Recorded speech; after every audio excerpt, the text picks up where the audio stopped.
오늘은 9월 16일 월요일입니다. 우연이 아닌 섭리. 지금 시작했다. 열왕기하 8장 1절부터 15절까지 말씀입니다. 엘리사가 이전에 아들을 다시 살려준 여인에게 이르되 너는 일어나서 네 가족과 함께 거주할 만한 곳으로 가서 거주하라.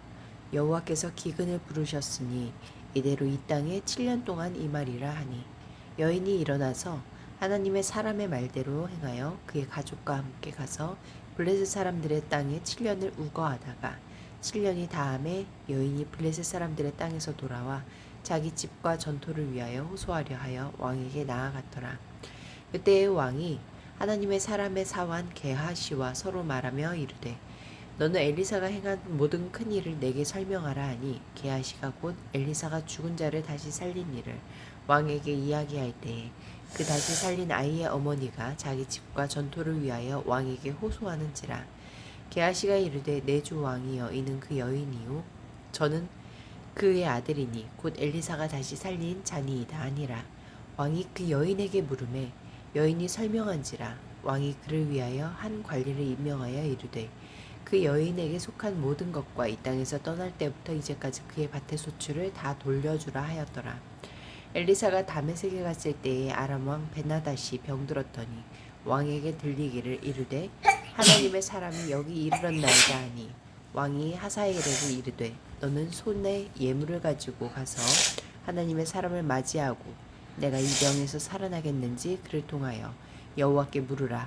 하사엘이 그를 맞이하러 갈새 다메섹의 모든 좋은 물품으로 예물을 삼아 가지고 낙타 40마리를 싣고 나아가서 그의 앞에 서서 이르되 당신의 아들 아람 왕 벤하닷이 나를 당신에게 보내 이르되 나의 이 병이 낫겠나이까 하더이다 하니 엘리사가 이르되 너는 가서 그에게 말하기를 왕이 반드시 나으리라 하라.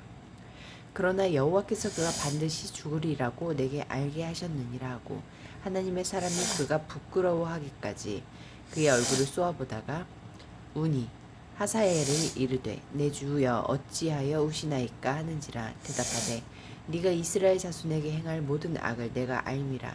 네가 그들의 성에 불을 지르며 장정을 칼로 죽이며 어린아이를 맺히며 아이뱀 부녀를 가르치라 하니 가르리라 하니 하사엘이 이르되 당신의 개 같은 종이 무엇이기에 이런 큰 일을 행하오리까 하더라.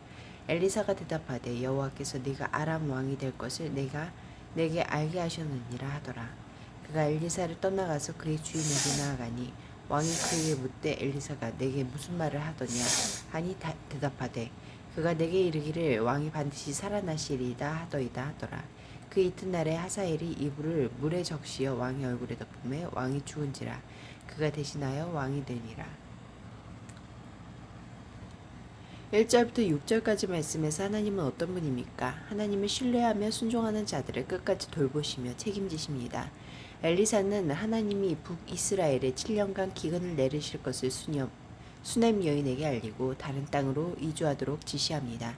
수넴 여인은 그의 지시대로 행하는데 하나님의 사람의 말대로 행하여 라는 문구는 단순히 사람의 말을 따르는 것을 넘어 수넴 여인의 마음 중심에 하나님의 말씀에 대한 순종의 태도가 깊이 자리 잡고 있음을 나타냅니다. 하나님은 순종하는 자를 기근으로부터 보호하실 뿐 아니라 안전한 귀환과 재산의 회복까지 책임져 주십니다. 언제 어떤 일이 일어날지 모르는 불확실한 인생에서 가장 확실한 피난처는 하나님이십니다. 하나님께 순종할 때 가장 안전합니다. 3절부터 6절까지 말씀에서 하나님은 어떤 분입니까? 우연처럼 보이는 섭리로 역사하십니다.